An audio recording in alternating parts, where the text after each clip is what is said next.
Dobrý deň, milí užívateľia fóra.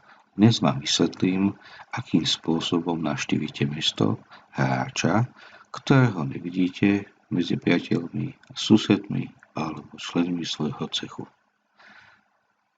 Jedinou podmienkou je nájsť aktívny nick, či už v globálnom čete alebo niekde inde, napríklad v globálnom rebríčku. Kliknete na aktívny nick, ktorý vám ponúkne možnosti šepkať, veľkolepé budovy, pridať ako priateľa, ignorovať a hlásenie.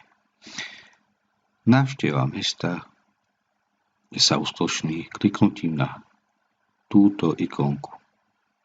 Klik a ste v meste hráča. Ďakujem za pozornosť.